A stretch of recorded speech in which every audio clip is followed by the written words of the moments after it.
Welcome to 2023, beautiful friends. I hope you have had a lovely beginning to the year so far. It's kicked off in a little bit of an intense way, which is kind of not entirely surprising. On New Year's Day, we had a conjunction with Venus and Pluto, which kind of really packed in the powerful, intense, subterranean, emotional, you know, power punch that kind of has us really thinking about what we value in relationships. So that kicked off the year. We also had we have Jupiter in Aries, wanting to move forward with optimistic ambition and motivation and courageous energy, but it is being ruled by Mars in Gemini, which is retrograde. And Mars in Gemini retrograde is being ruled by Mercury retrograde in Capricorn. And Capricorn is ruled by Saturn in the final degrees of its own sign of Aquarius. So all of this energy kind of feels a little bit like we can't quite move forward on the things that we really want to be moving forward on. And this can feel frustrating and heavy, and we're preoccupied by really serious considerations that feel there might be a little bit of a feeling of negativity around some of this stuff.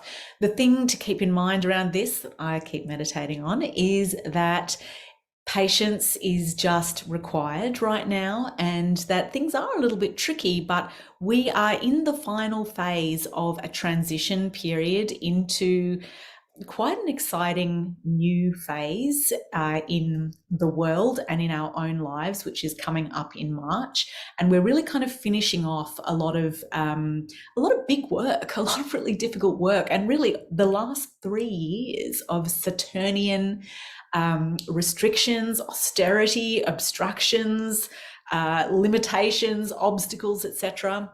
And it's kind of like we're in a test period, but it's really when we're reviewing for the test, with Mercury, the planet of the mind and communication, moving retrograde in Capricorn, Saturn sign, thinking about strategy, plans. How do we want to do this? How did it work really well when we did it that other time? With Mars in Gemini, thinking of ideas, data, information, communication, the facts, perceptions, etc. Both of these planets are asking us to kind of review and rework and reconsider how we want to move forward to get what we want in the future, and what worked well and what did not work well last time when we did it previously. So that is going to really help us to clarify our strategies. There is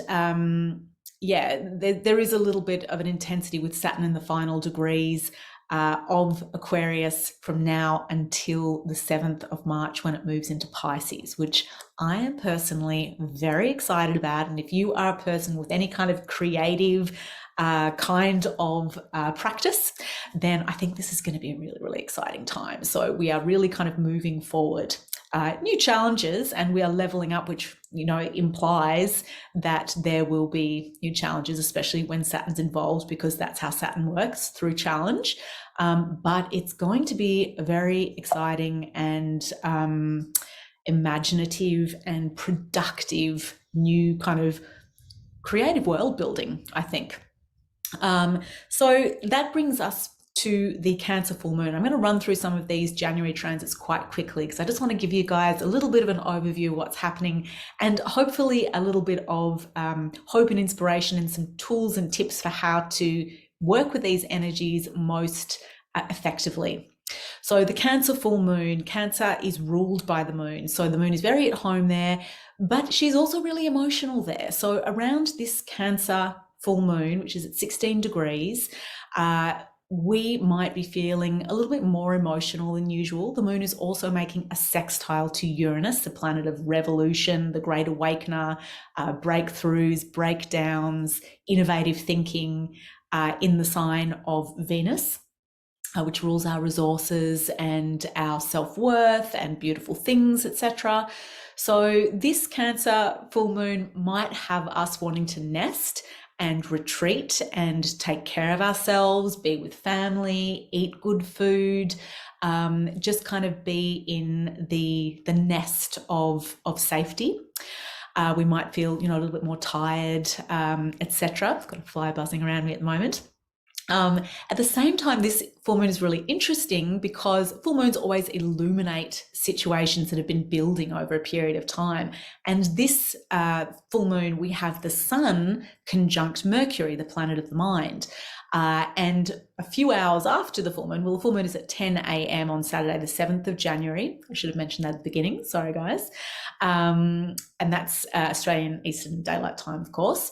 And then by 11 p.m., the Mercury is cazimi, the sun. That means that it is exactly conjunct the sun. And in traditional astrology, this was considered to be a state of empowerment for a planet that sits at the heart of the sun or at the throne of the sun. The sun is like the king, and the planet is the most empowered person in the court, so to speak. It has free reign to do whatever it wants. So when Mercury is cazimi on this full moon, it suggests that we are going to have a huge, breakthrough in clarity around something relating to our ideas and our strategies, our plans, what we're trying to achieve in the long term.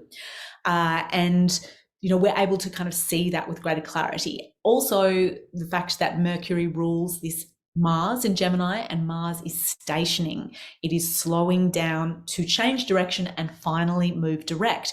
So when Mercury kind of gets this illuminated download of insights, it's going to help Mars, the planet of passion and courage and action, in Gemini, which is our communication, our ideas, our perception of the facts, how we kind of organize those facts together.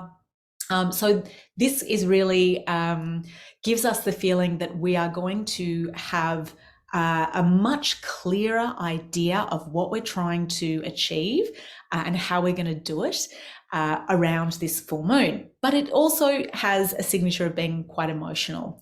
And at the same time, Venus is applying to, which means it's moving towards a trine with Mars in Gemini, and that's going to happen on January the 10th, just a few days after the full moon. Venus will be at 8 Aquarius, and it will be in an overcoming trine to Mars at 8 degrees of Gemini. That means that Venus has the upper hand, the planet of love, relationships, creativity, beauty, friendship, harmony, diplomacy, etc., money, resources. And she's in an overcoming trine to Mars in Gemini, which is still retrograde. It's slowing down, so its energy is very, very intense. And so in Aquarius, Venus is really forward looking, and she's thinking about the future. Mars is still looking back, but about to move forward. It's still doing some revisions and some tweaking on its plans and on its ideas. But Venus is saying, let's think about the big picture moving forward. How do we really want this to look? How do we really want this to work? And Mars is like, well, actually, let's look back at how we did it last time. Actually, this is something that we could apply here, etc., etc. And so we want to be thinking about things like, what is the best possible future we can imagine for our relationships, our friendships, our creativity, our money, etc. And this beautiful dynamic between Venus and Mars, a trine, is of the nature of Jupiter, so it's expansive, optimistic, it's growth oriented. So there's this recalibration happening there. We also have on the same day Mercury at 14 degrees of Capricorn, which is retrograde, also trining Uranus, the planet of revolutions and breakthroughs, at 15 degrees of Taurus, which is Venus's sign, right? And so that also suggests there's a breakthrough in our thinking around maybe money, resources, and self-worth, which is what Taurus rules, and also how we can revolutionize the way we are thinking about things and the way we are establishing our strategic plans for the long-term future in a way that is more simple, that is, gets down to the essentials of what we really value.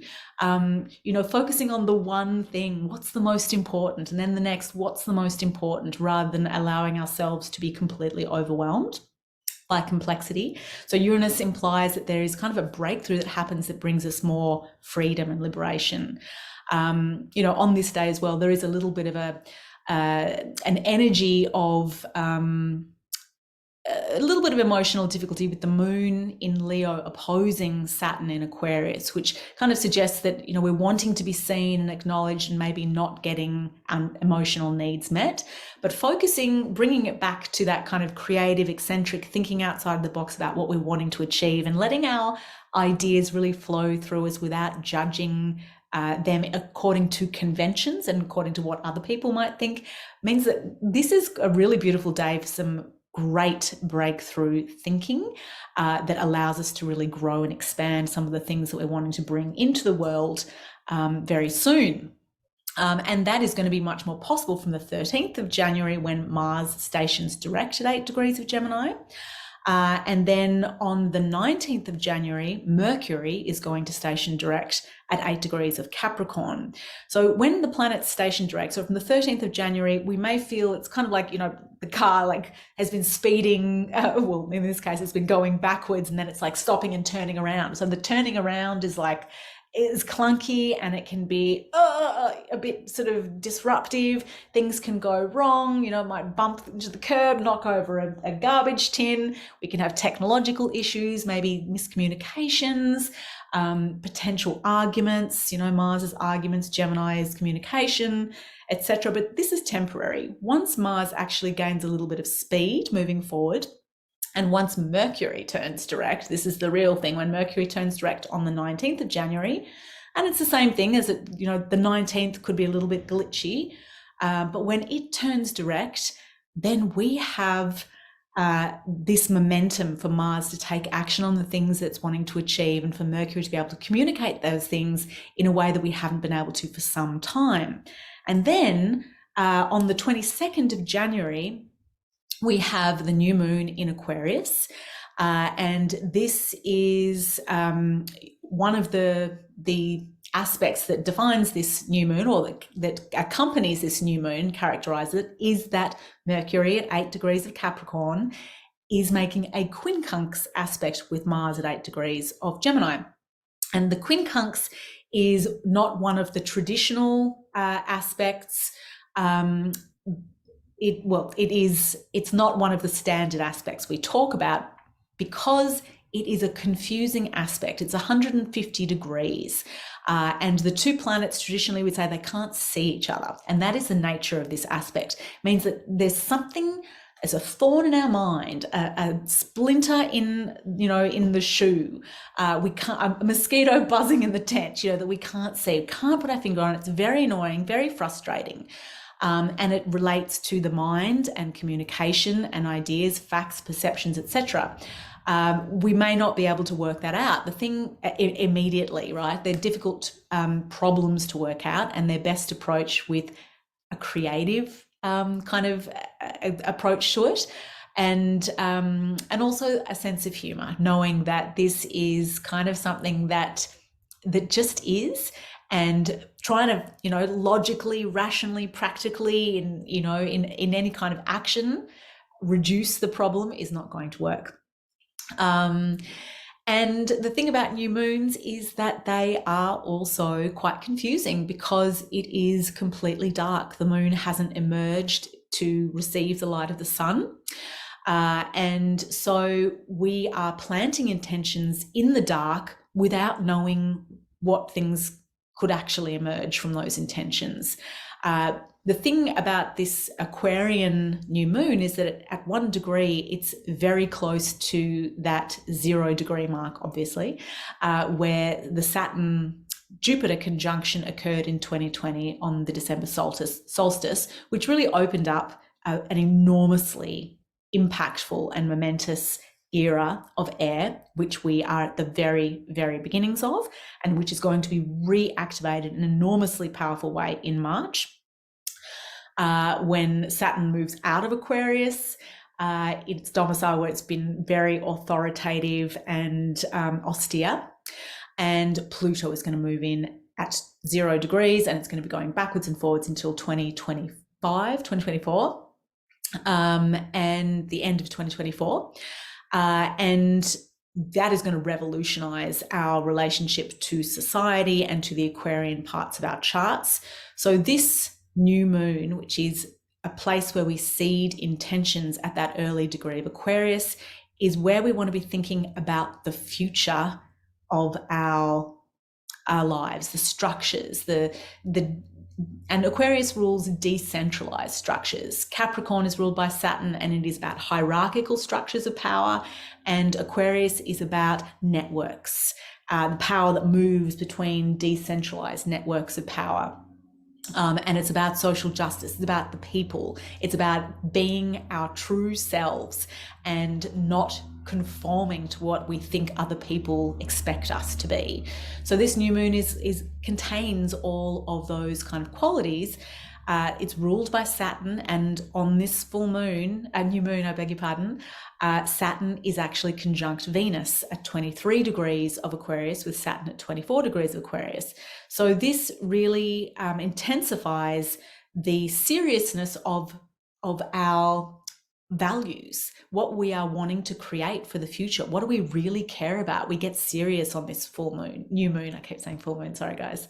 And you know, as I said, new moons can be confusing. They can feel very emotional because we don't know what's really going on. And Saturn conjunct Venus can make us feel really a bit isolated in relationships, or a little bit depressed or melancholy. So again, we want to use this energy to think creatively about what we really want to bring into the world, knowing that we're not going to be able to achieve that right now, but that's something that's going to unfold over time. And the more we bring a little bit of ritual, discipline, devotion, all Saturnian words, to the pursuit of beauty, harmony, pleasure, what we value, relationships, friendships, etc., which are Venusian qualities, we commit to really allowing our true and authentic desires to manifest over time. Then that's the seed we're planting, and it will kind of unfold as it will over time. But it could be a little bit, you know, these are the challenges that this lunation involves, but it is a really powerful one. So plant some powerful intentions around those kinds of topics, around being your authentic self in your relationships, around what you want to really commit to, and what you want to, how you want the future to look long term. Then on the 23rd, literally the day after, we not only have Venus exactly conjunct Saturn, which intensifies those issues and possible conflicts or challenges or obstacles in relationships, the difficulty of getting our emotional needs met, but also our commitment to doing things differently in relationships or creatively or around our money and resources. That's the real positive of this aspect between Venus and Saturn, that we solidify a new vision in relation to those things and really commit to doing things differently. But also on this day, Uranus is stationing direct at 14 degrees of Taurus, which is Venus's sign. And from this moment, all of the planets are going to be moving forward for 3 months until 21st of April. And this hasn't happened for quite a while. So when they are all moving forward, all the outer planets, all of the inner planets, the personal planets and the social planets, it is all systems go. We are going to be able to action things that we have not been able to action for quite some time. And there's going to be momentum and drive, and things are going to be so busy. We're going to get a huge amount done, and it's very, very exciting. And then a few days after this, the wonderful thing that we have to look forward to next is that on the 27th of January, Venus is going to move into Pisces. This is her favorite place to be. She is exalted literally in Pisces, and she is going to be enjoying all of the things that are Venusian: pleasure, enjoyment, entertainment, imagination, beauty, lovely social interactions, really creative energy, and just kind of being able to harmonize and appreciate like the diversity and the hugely expansive possibilities that exist, and to be kind of adored. So that should be really, really lovely energy. In terms of the world politics and global events. It'll be interesting to see how that also manifests, because exalted planets, like planets in fall, are exaggerated. So we have an exalted Venus in the chart of the Islamic Republic of Iran, for example. So women are exalted, but it is an overblown and quite a restrictive perception of what the feminine is meant to look like and how it's meant to behave. It's exalted, but in a strange way. Jeffrey Epstein also had an exalted Venus in his chart. So you can see there's it's not quite realistic, but at the same time, for most of us, I think we should feel this as, really enjoyable time to be participating in creative activities, in pleasure of all kinds, and in social and creative contexts. So that is my little overview for January, the rest of January, the full moon in Cancer and the new moon in Aquarius.